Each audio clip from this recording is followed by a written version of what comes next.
Assalamualaikum warahmatullahi wabarakatuh. Seneng banget. Di pagi hari ini terima kasih teman-teman yang udah menyempatkan hadir dan juga sudah meluangkan waktu. Mohon maaf untuk keterlambatannya dan melihat bagaimana suasana di belakang layar, bagaimana kita geser-geser meja, itu aslinya seperti itu. Jadi semua yang tampil di sosial media ternyata banyak persiapannya. Selamat datang di Creators Pre-Love Market powered by Bamat di gelaran perdananya Modestock Content Creator. Jadi terima kasih teman-teman sudah hadir. Kita minta support tepuk tangannya dulu. Dan di rangkaian 4 sesi talk show hari ini, di sesi pertama kita mau ngomongin tentang monetize your content, how to build your red card. Ini kenapa aku pengen banget bahas ini, karena aku melihat dari tahun ke tahun potensi content creator itu besar. Tapi katanya jadi content creator juga susah. Tapi katanya semua banyak katanya. Dan gak semua orang bisa dikelilingin sama orang-orang yang punya visi yang sama, punya niatan yang sama bagaimana ingin membesarkan content creator ini. Jadi harapannya di satu sesi pertama ini bisa membuka membuka wawasan ataupun kesempatan teman-teman yang berniat ingin menjadi content creator, bagaimana sih memulainya dan apa saja yang harus diantisipasi dari para speaker kita yang sudah memulai karirnya sebagai content creator, juga Isti sebagai manajemen Iskanti. Oke, langsung aja kita panggilkan, ada Isti dari Iskanti Manajemen. Boleh Isti duduk. Lalu ada Anggi sebagai content creator juga yang timelinenya selalu berwarna hitam putih sampai kemarin. Boleh langsung duduk juga. Kemarin aku lihat postingannya, ini fotonya di ground, kok dia nemu aja sih backgroundnya hitam putih sesuai banget. Padahal bajunya udah merah gitu, tapi dia nemu aja gitu. Kayaknya setiap pojokan yang sesuai sama timelinenya dia. Lalu ada Suci Utami, sahabat saya dari awal memulai karir blogger ya Suci ya. Oke, bertiga ini beda generasi. Aduh, balik lagi ke umur. Pressure ya. Tapi sebagai gambaran nih, Suci, Isti, dan juga Anggi tuh memang punya background memulai terjun di mode fashionnya beda-beda ya. Tahunnya dan juga awal kecemplungnya seperti apa. Ini kita cerita dulu, mungkin ada yang baru kenalan sama Suci, baru kenalan sama Isti, baru kenalan sama Anggi. Kita pengen tahu awal mulanya Suci kecemplung nih, jadi oke deh kecemplung di industri mode fashion sampai akhirnya menseriuskan sebagai content creator spesifik di mode fashion. Oke, makasih Kak Hana kesempatannya. Assalamualaikum warahmatullahi wabarakatuh. Perkenalkan, nama saya Suci Utami. Mungkin yang generasi sekarang agak kurang familiar sama aku generasi. Ya. Kalau di Instagram aku dipanggilnya Amam. Jadi untuk awal mulanya gimana? Berawal dari aku tuh baru pakai hijab waktu itu Kak, tahun 2010. Terus pada saat tahun 2010 tuh memang referensi hijab kan belum sebanyak sekarang ya Kak. Jadi yang pakai jilbab juga mungkin belum sebanyak sekarang. Terus referensi stylenya juga belum sebanyak sekarang. Sampai waktu itu ada bareng sama Hijabers Community waktu itu. Terus kebetulan di Hijabers Community itu banyak teman-teman yang ngeblog, punya blog. Terus akhirnya kita kenalan dan aku juga bikin blog sendiri. Waktu itu namanya Last Minute Girl. Ya Allah. Agak ini ya namanya, kalau anak sekarang bilangnya 4L 4Y ya, alay. Last Minute Girl yang waktu Last itu ya? Minute Girl awal-awal Kak. Bukan. Oh ada lagi sebelum Such itu brand aku. Jadi awalnya aku punya blog sendiri dulu namanya lastminutegirl.blogspot.com. Kenapa Last Minute Girl? Karena aku tuh emang ngerjain segala sesuatu itu last minute tapi benar gitu Kak. Jadi on time, gak telat. Yang penting selesai last minute gitu intinya gitu lah. Terus namanya lastminutegirl.blogspot.com. Nah di situ tuh aku share style-style aku dalam berhijab. Waktu itu memang belum banyak. Sebenarnya sih style juga biasa-biasa aja, cuman karena mungkin waktu itu nggak banyak, jadi alhamdulillahnya banyak yang ngelihat konten aku di blog gitu Kak. Ngelihat reference stylenya, terus hijab tutorial, aku bikin beberapa hijab tutorial juga di YouTube dari tahun 2010 itu. Terus makin kesini muncullah Instagram di tahun berapa ya? 2011 ya, 2012 lah. Twitter dulu. Oh, kalau Twitter, iya sih, aku juga Biasanya Twitter buat ngepromosiin blognya kan. Tuh, dan waktu itu tuh aku nggak terlalu main Twitter karena aku tuh terlalu banyak hal yang mau aku ketik gitu Kak. Sedangkan Twitter kan cuma 140. Jadi itu, oh ya aku juga pernah kerja di advertising agency sebenarnya kayak Markom Agency yang punyanya Pak Nokman Lutfi. Nah pada saat itu pas aku lagi kuliah, di situ aku dapat tuh ilmunya bahwa oh ada ya influencer gitu. Zaman dulu kan yang udah ada tuh ada Diana Rikasari sama Raditya Dika. Mereka memang waktu itu di Twitter. Dan itu juga dari situ aku tuh tahu, orang nge-tweet itu doang, tweetnya dapat 1 juta gitu. Aku ingat banget Raditya Dika. Jadi Raditya Dika nge-tweet pakai hashtag waktu itu ingat banget Ricis Nabati. Dia nge-tweet kayak gini doang dapat 1 juta. Aku bilang gitu. Ada ya kerjaan yang kayak gitu. Jadi terus aku juga dari si marketing agency itu aku tahu bahwa setiap platform itu waktu itu ada Facebook, ada Twitter, cara berkomunikasinya tuh beda-beda. Jadi itu ilmu-ilmu yang aku serap dari marketing agency itu yang aku terapkan ketika ngeblog, terus ada Instagram, terus ada Twitter juga. Cuman aku memang fokusnya waktu itu di blog aja sih karena aku suka nulis satu, kedua waktu itu aku memang tinggalnya di luar, itu belum ada teman. Waktu itu kuliah di KL ya? Suamiku kuliah di KL, terus aku diajak, terus belum banyak teman, jadi kayak banyak hal yang mau diceritain, tapi kemana ya? Jadi aku yang ngeblog itu, jadi mulai keseharian, terus mungkin tempat belanja di KL itu di mana. Terus semenjak ada Instagram, pelan-pelan somehow blog tuh mulai ditinggalin tuh Kak, padahal sebenarnya itu potensial banget ya Kak si blog itu. Mulailah main Instagram yang memang mereka fokusnya itu di foto, jadi sering share foto OTD apa segala macam gitu sih sampai sekarang. Jadi sebenarnya nggak terlalu direncanakan, kecemplung pelan-pelan, terus tapi momentumnya adalah ketika bekerja di agensi itu ya. Dan tahu bahwa ada profesi ini gitu. Jadi dulu tuh aku kerjaannya nyari KOL kan. Nah KOL zaman dulu itu bukan KOL kayak sekarang yang followersnya banyak, tapi kalau dulu aku tuh megang satu brand. Jadi mereka kalau misalnya mau bikin giveaway, mereka cari KOL-nya orang yang memang suka ikut giveaway gitu. Jadi kita nggak deketinnya tuh ke situ. Jadi udah ketawa tuh kayak di Facebook. Ini orang ini nih ikutan terus nih kalau ada giveaway. Jadi nanti kita deketinnya tuh ke situ. Itu dulu namanya KOL. Padahal mereka bukan orang yang followersnya banyak, bukan apa. Cuman ibu-ibu atau target marketnya itu tahu bahwa si orang ini tuh sering banget ikut giveaway. Jadi sama mereka jadi terkenal gitu. Sama halnya kayak di Twitter juga kayak gitu. Oke, itu ceritanya Suci dulu buat ngambil gambaran ya, journey-nya awal mulanya ketika akhirnya kecemplung di sebagai content creator lah ya kita sebutkan. Nah sekarang kalau Isti, aku sama Isti juga udah kenal lama banget. Isti sudah Bahana tuh mentor aku. Isti di Dian Pelangi awalnya ya, dulu majalah ya. Dulu di Hijabella. Pelangi. Terus lanjut aku bertemu Bahana ya di Laika, terus lanjut ke Hitch Up. Terus habis itu aku ke Tokopedia. Habis itu perjalanan aku di company selesai. Aku waktu itu lagi ngambil S2 Markom, beresin nikah, terus kayaknya udah saatnya nih mau bikin sesuatu. Gitu, waktu itu mikirnya. Terus ketemulah dengan Mega.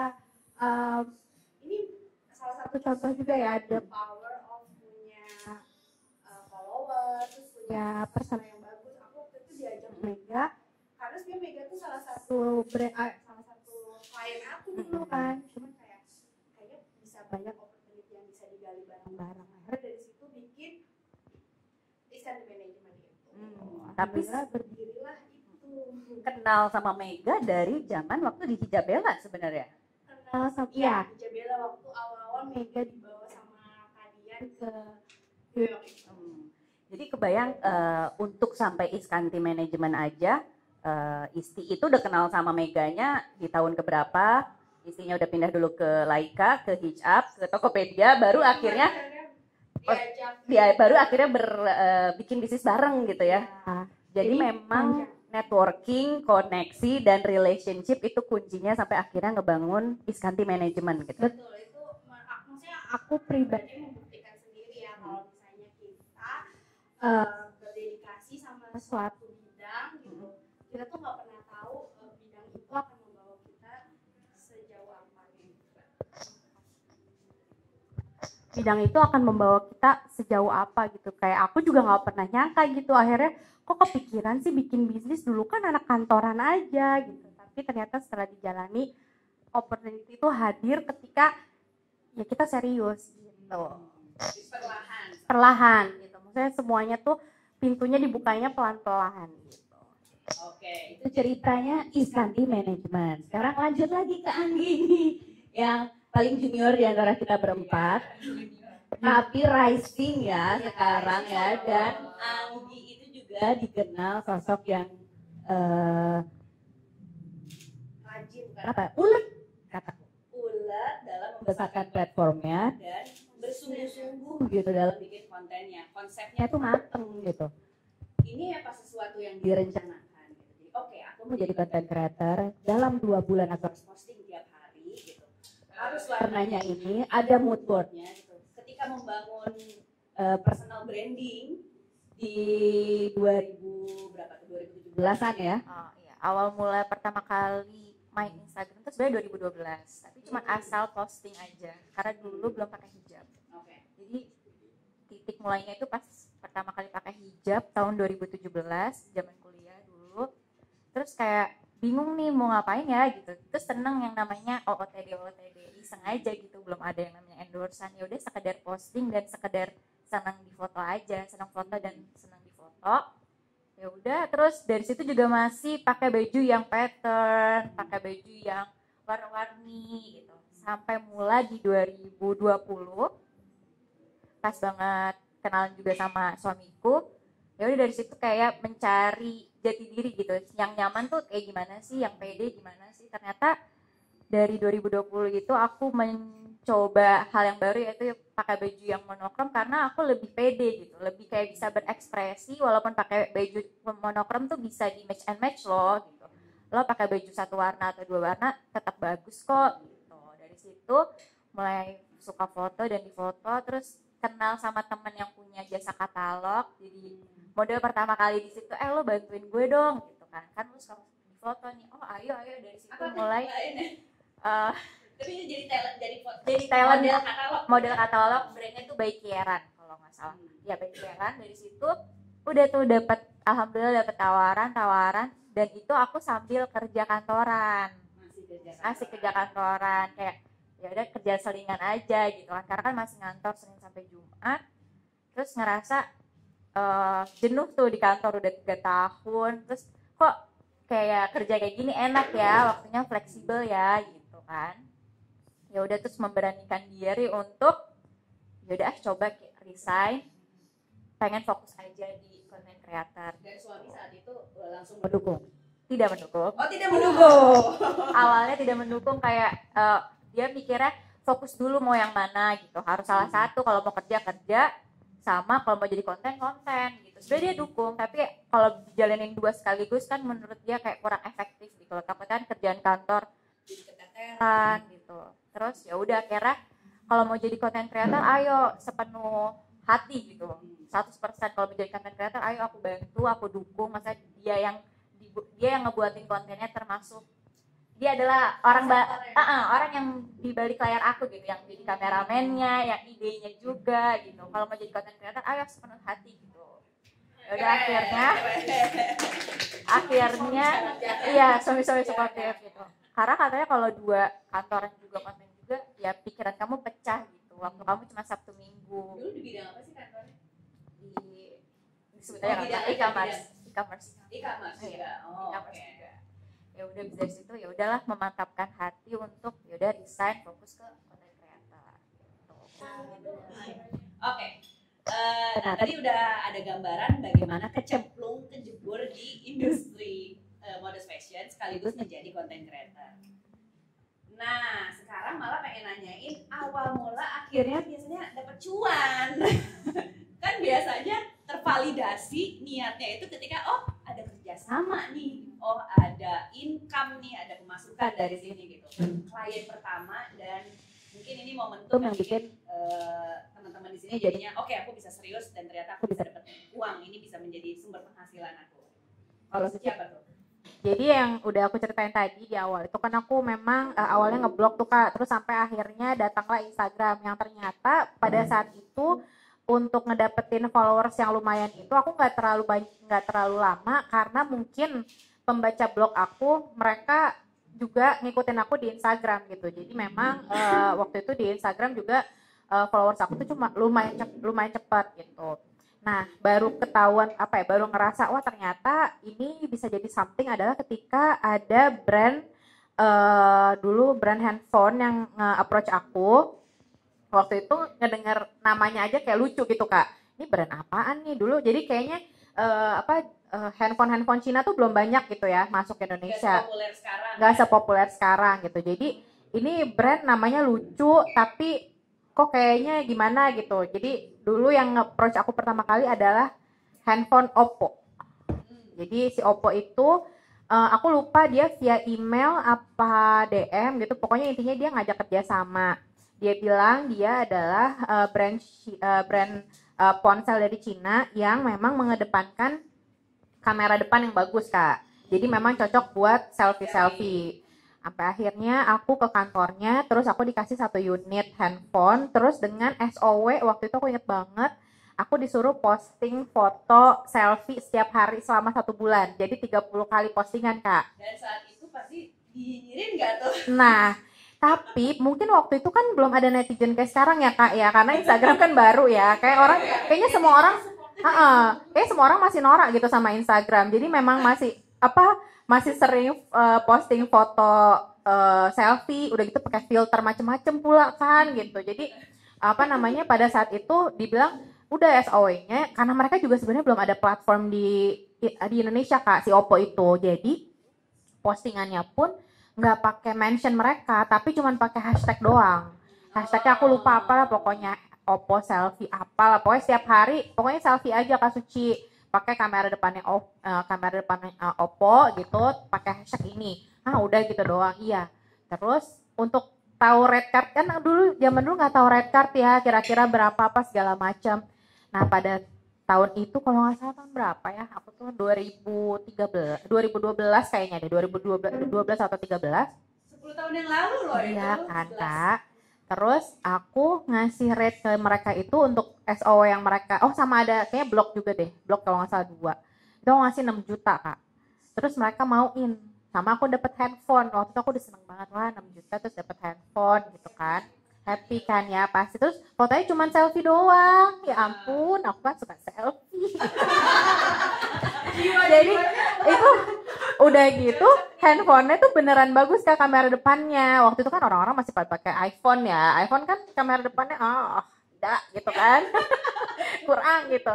Pas lihat Oppo itu kayak orang-orang, "Ih Kak, ini kok fotonya bagus banget, jernih banget." gitu. Sampai ada beberapa followers aku yang akhirnya beli Oppo gara-gara postingan aku selfie mulu itu gitu.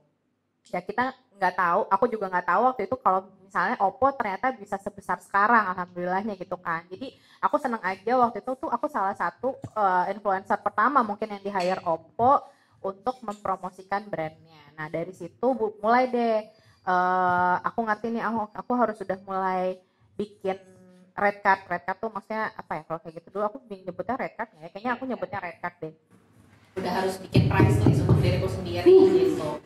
Jadi ada beberapa postingan juga yang jadi dalam red card itu udah aku list gitu apa aja. Terus ya udah, nah jadi kalau misalnya udah ada yang approach aku tinggal ngasih si red card itu aja. Jadi semenjak si Oppo itu sih, terima kasih Oppo. Dan semoga membuka. Iya Oppo sekarang makin besar loh, nggak apa-apa lah aku pakai Oppo lagi. Iya, boleh kontak lagi loh kalau mau ini apa kalau kayak gitu nostalgia ya. Nggak apa-apa deh selfie lagi juga. Siap.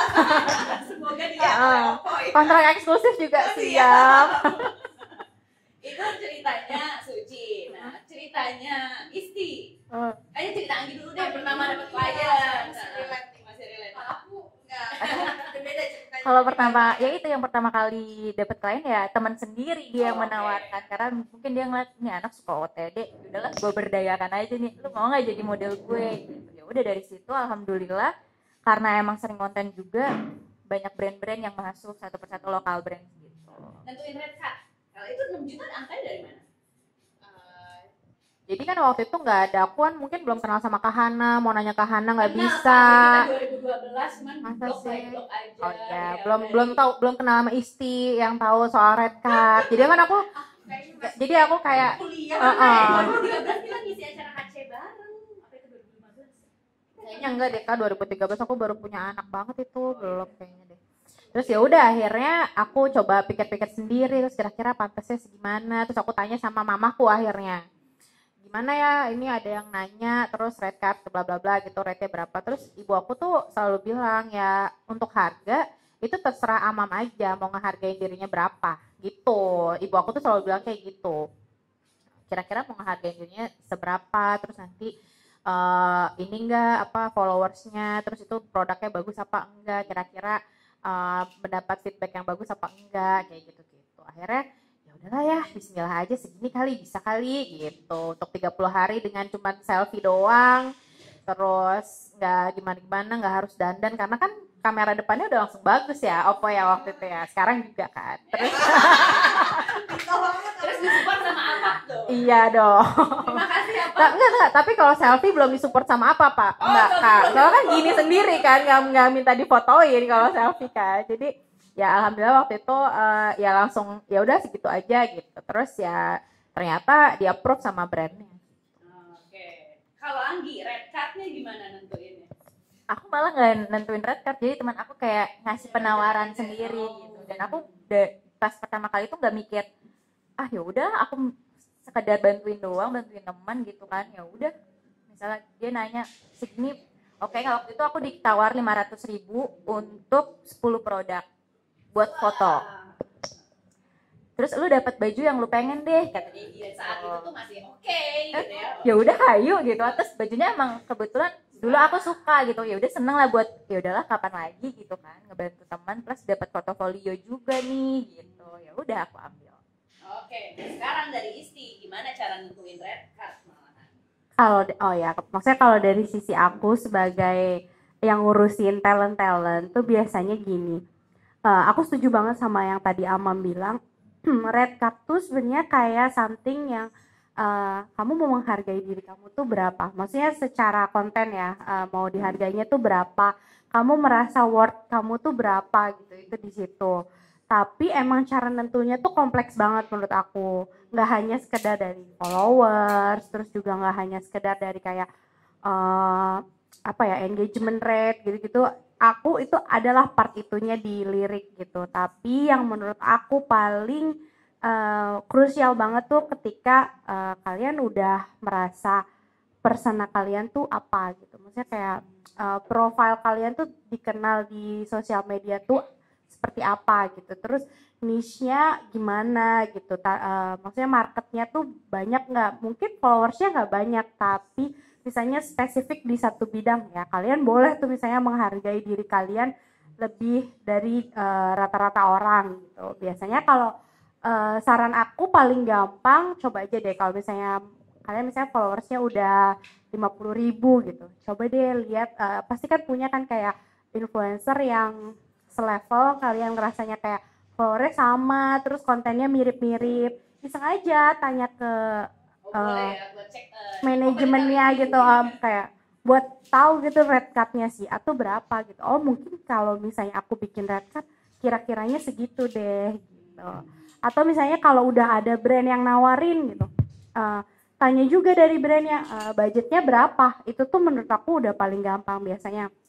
Meskipun kalau brandnya baik ya, kadang emang jadi wordnya tuh kayak dinaikin ya, maksudnya kayak biasanya orang-orang membayar aku mungkin sekitar 4 juta gitu, tapi kayak brandnya budget aku 5 juta, ya oke dong gitu. Tapi kalau misalnya kayak ditawar, tapi misalnya kalau ditawarnya gimana, kalau ditawarnya tapi itu tuh akan menaikkan portofolio kita, oke menurut aku jalan deh gitu. Jadi kompleks ya.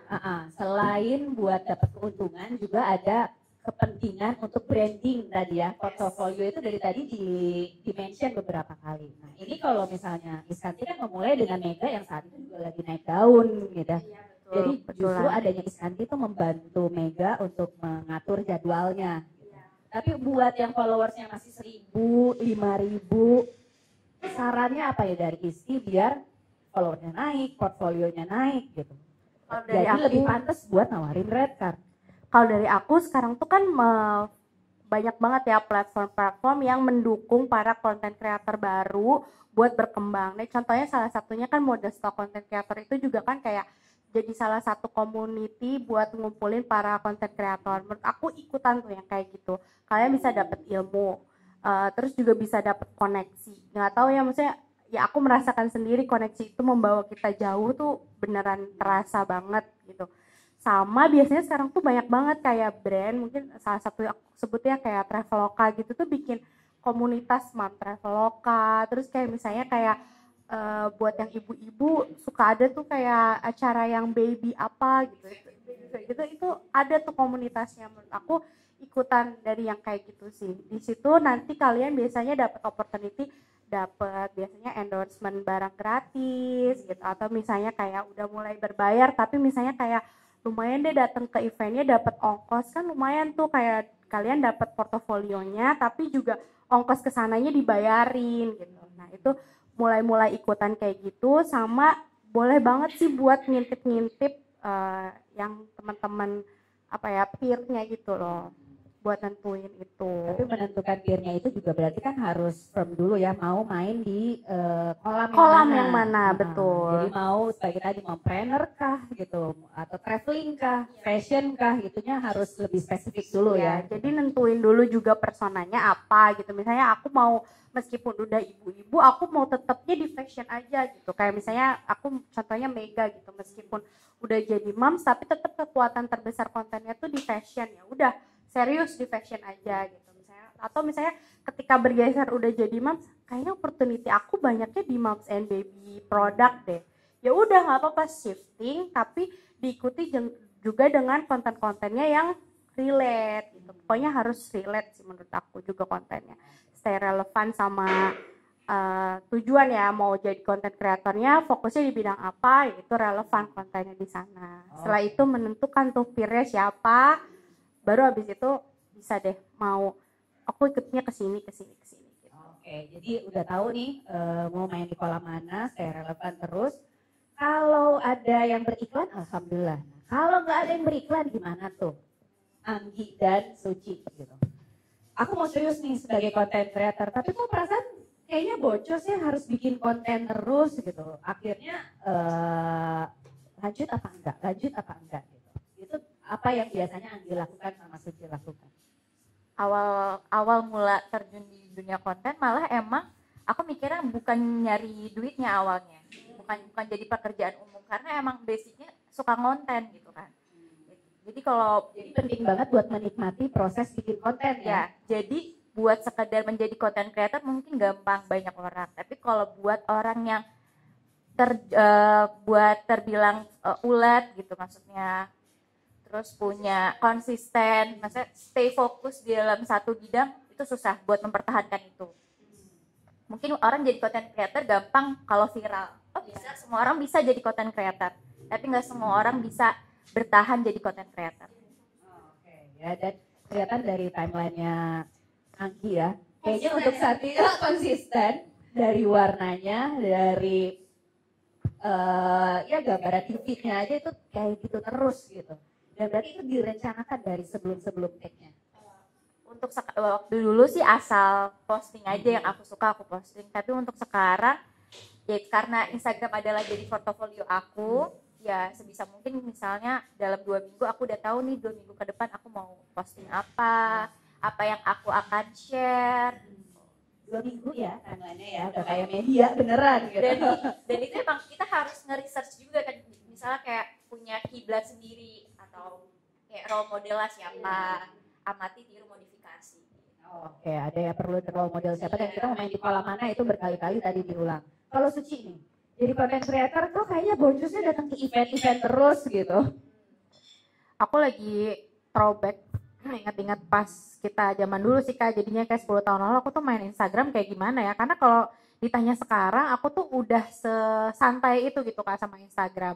Even bisa tuh feeds aku nggak aku update udah seminggu gitu, tapi mungkin Instagram stories tetap ya, karena somehow emang tadi juga ngobrol sama istri, udah seusia kita tuh somehow kita tuh memperhatikan, kita tuh lihat, kita tuh baca, cuman emang nggak tahu, padahal gampang ya, cuman klik 2 kali untuk nge-like atau komen tuh kayaknya kok udah nggak dilakukan, nggak apa namanya, kita nggak melakukan itu. Cuman makin kesini emang awalnya aku tuh konten itu bukan nyari cuan sebenarnya, karena memang aku nge-share apa yang aku pengen share, yang aku suka, yang aku passionate about gitu. Jadi makin kesini pun seperti itu. Jadi ketika aku pengen bikin konten ya aku bikin, terutama tulisan ya Kak.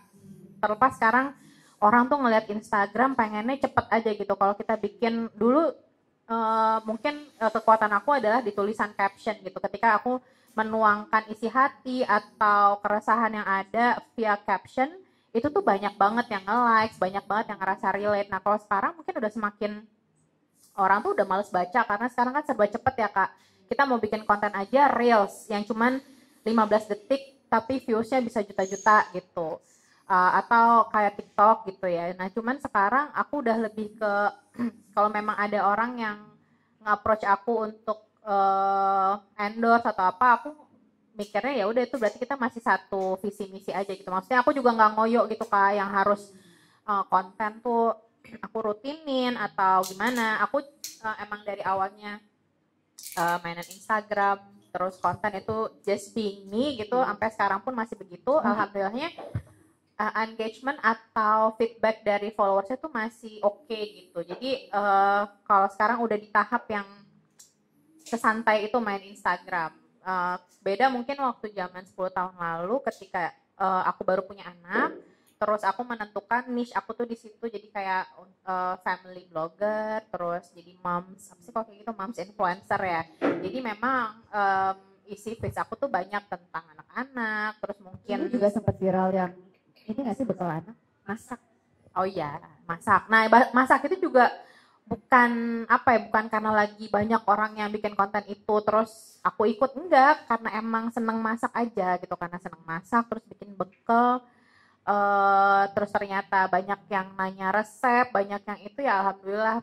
Jadi setiap mau posting sesuatu tuh aku mikirnya postingan aku tuh harus bermanfaat aja gitu Kak, mikirnya. Jadi kalau misalnya ketika aku share tentang resep masakan, aku taruh di feeds, aku taruh di highlights, aku berharap mudah-mudahan orang yang butuh reference resep bisa lihat di Instagram aku gitu. Atau misalnya bekal apa segala macam, ya udah itu aim-nya tuh mudah-mudahan bermanfaat aja gitu. Makanya sekarang juga setiap mau posting apa-apa tuh ya hati-hati aja, karena mikir ini bermanfaat nggak ya kira-kira postingannya, apa banyakkan manfaat atau mudaratnya gitu-gitu aja sih Kak.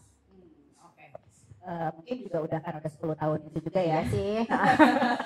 Makanya kalau dulu sih ya gitu, karena dulu mungkin brand yang banyak approach aku mom and kids brand, jadi Instagram, tapi itu juga sesuatu yang nggak disengaja sebenarnya, karena mungkin anak-anak pada saat itu lagi tumbuh kembang, jadi banyak yang mau aku tulis tentang mereka, banyak yang aku mau share tentang tumbuh kembang anak gitu. Jadi feeds-nya secara tidak sengaja isinya anak-anak, terus apa keresahan sebagai ibu baru, apa segala macam.